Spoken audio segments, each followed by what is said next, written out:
Good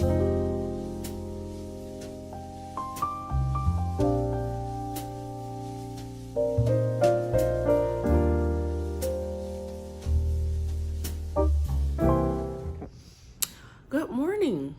It is now May 16th, 2022, the morning of our first day of touring. And I'm very excited to see what is to come for today. It's supposed to be a little bit of bad weather, but hopefully, that'll just blow over. But, you never know. But I am looking forward to going to Windows Wear and seeing, what they are offering as far as jobs, and what their job entails. So that'll be fun to see. We went grocery shopping yesterday where I got me some lovely frosted flakes for $6.99. That's the most I've ever paid for cereal. There's definitely a price change over here, that is for sure.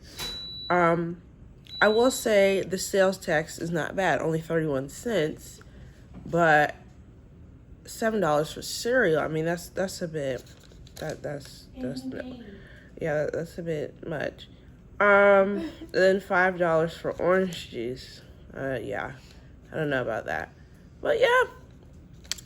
I spent in total $19.75 for 7 items. I guess it's not bad, but yeah, definitely the cost of living is a lot differently over here. So that's something I would have to factor in if I were to move over here for a potential career. So just something to think about. But yeah, just checking in before we start the day. See you later. Bye.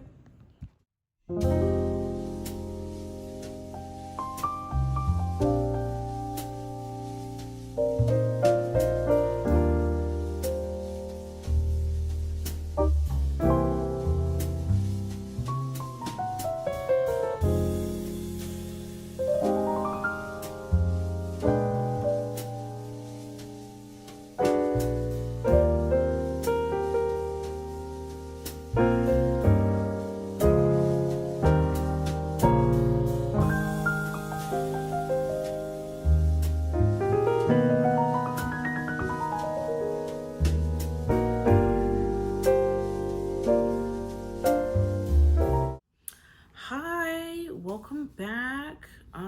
We have officially just wrapped up the day. It is now 11:58 p.m. I would love to be sleeping right now, but I have to prepare for tomorrow. We just got some food not too long ago. Went to Shake Shack. That was delish. But yeah, today was a very eventful and very insightful, and just I felt like I left feeling very knowledgeable about the fashion industry and kind of a little bit more about the careers. So in today's vlog, I'm gonna share a little bit of my experience and what I learned from some of the tour guides and what their careers are. So the first place we visited was Windows Wear. One second, I'll be right back. I'm back now. Had to go get my notes. But yes, learned a lot of things while at Windows Wear. I learned that, in New York, the general time people will tend to, get up and start the day to head to the workforce is about 10 a.m., which I personally love. I think that's a great time to start the day. That's just me. I mean, obviously get up a little bit earlier, do your morning routine, things of that nature. But I feel like we don't really get the time to prepare ourselves for the day properly. Like getting up at 6 a.m. That's just not ideal for everyone. So I do like that they start their day at 10 a.m. Some of the things that I learned about Windows Wear in general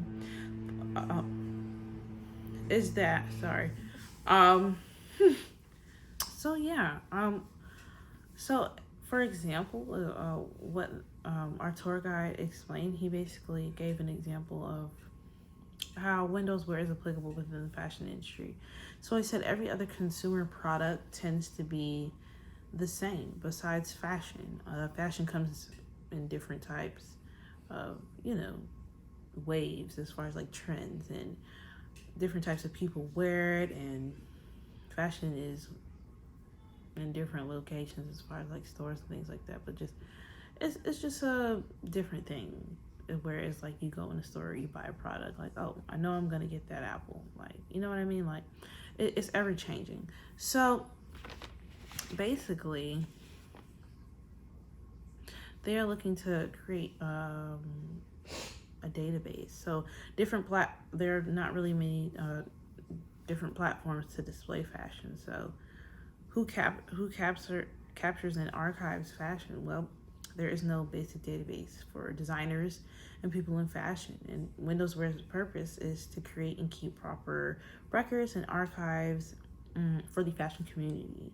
And obviously that's not something that's really readily available in the community. So I think that's great. It's important for people to have access and insights to the correct information. Also, you don't want to be, pulling from sources that aren't really credible. So I think that it's a great tool, actually, what Windows Wear is doing. So they like to organize their content by databases, and you can look at the frequency of what brands are posting, what colors they're using, words, and basically use that to like kind of extract and like kind of develop your own strategy. If you are a brand or, just wanting to do some research. They receive their content from the physical world also, as well as online. So yeah, and they do hire people to like go out and capture content. So I thought that was like a nice, also like, okay, that's a cool job opportunity. Like, okay, I can go out, I could be a content creator for Windows Wear. So that was cool. Yeah. They were also saying that basically they just want to be able to kind of reduce people manually looking up things. Like, we're in a day and age where we shouldn't have to go and find certain information. Like, it's just that much of a hassle. I feel like we're pretty advanced in technology to be having to do that. So it should be he was explaining he felt like it should be provided to us, and that's what Windows Wear wants to provide. So that was really cool about Windows Wear. He also explained to us the history as far as like New York and how that kind of ties into the fashion industry. So that was really cool. So yeah, the next place we went was Michael Kors. Hi, hello. I'm continuing my vlog from yesterday. I most definitely ran out of storage, so couldn't really vlog yesterday, but I can now. I cleared up some space. But yes, essentially what I was saying is that we went to Michael Kors, no, the Garment District, the New York Garment District. And there we got to work with, I didn't catch his name, but there I found it very interesting. It was a wonderful tour.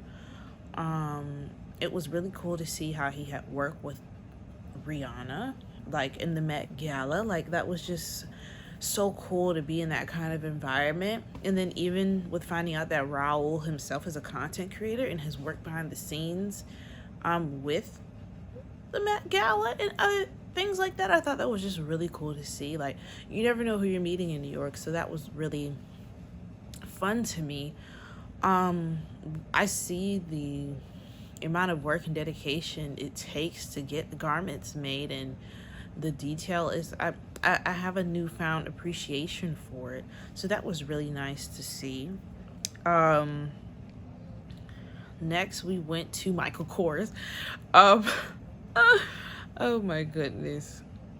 So his name was Sam, our tour guide, and I didn't catch the other man's name, but Sam was very helpful as far as like kind of describing his career and giving insight in the industry. I really like his perspective and his own personal values, his core values, and he talked about that a lot. About, I want someone on my team who has good core values, who is going to go out there and not just do their job, but take the extra step and being like a good person. Like, what do you give back to the community, and how can you put this within your work? You know, you don't want someone that's just kind of like, you know, can talk the talk, but can you walk the walk? You know what I mean? Like, are you really compassionate within this industry? Are you going to give your all? Are you dedicated? So I really did like that about him. Yeah, he just had a lot to say. He was even open to getting our information and trying to connect with us. So I thought that was really cool. And even his job, being a visual merchandiser, I really loved that. That's something I definitely could see myself doing. He said it was a storytelling business, and essentially I love to put things together and, as he said, tell a story. I feel like you can do that with accessories and clothing as well, and it's just a really cool concept. So I really liked that. Yeah, we also talked a lot about sustainability. We talked about a lot of brands, you know, trying to, you know, implement that sustainability aspect and trying to reduce their carbon footprint. So that was really nice. Um, let's see. He also said he worked closely with Michael. I think that's really great, like how you can work your way up within the industry and get to work with the designers themselves. That's something I didn't really imagine. I don't know why it's like, these people made the brand. You don't think they're into it. I don't know. But that was also really cool. Yeah. He also explained how within his job it's a bit difficult because he's not just making the decisions on his own. He is talking to other people and deciding what to do as far as like setting up the products and speaking with specifically different teams like that work with products or media, you know, like that whole kind of thing. I thought that was really nice. Yeah. Yeah, he said it was very relationship based, the industry, which I can definitely see. So that was cool. uh Saks Fifth Avenue, I felt like, I don't know, in the beginning of the tour I felt like he had a lot to say about more so the windows being displayed. Well, obviously because it was a tour, so but he explained a lot about the windows, what goes into them, about how they, you know, rotate windows on a bi-weekly basis. They have 6 center windows, and they try to rotate those out 1 to 2.5 weeks. And he works with specialists, so like specialists with like lighting or, you know, building fixtures, things of that sort. So that's really cool. He also was explaining that you want to be one rotation ahead within, you know, putting your things out in the window, and it's very fast paced, so you want to design from a place of impact. So if I'm putting something out there and it's not going to be there for long, I need this to make a long lasting impression. That way it gets people's attention. So I really like that. He explained how he worked his way up from visual merchandising. I thought that was really cool because we just met Sam, who works in visual merchandising. So yeah.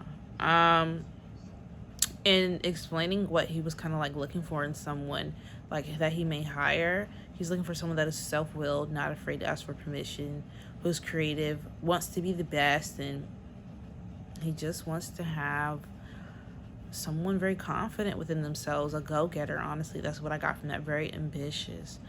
So yeah, I really like what he had to say in his story of explaining where he came from. I believe he said he was from Virginia, and he started small and worked his way up, and now he's all the way at Saks Fifth Avenue, in a very high position. So that was very cool to see. I really enjoyed touring Saks Fifth as well. It was like, wow, you know, this is what you see on TV, you know, and just being there. I'm like, okay, I can see myself here, you know.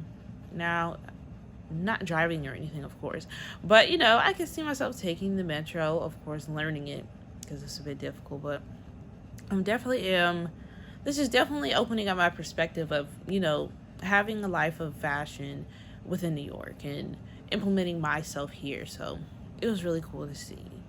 So yeah, that was really nice. thank you for watching. Stay tuned for next vlog. Bye.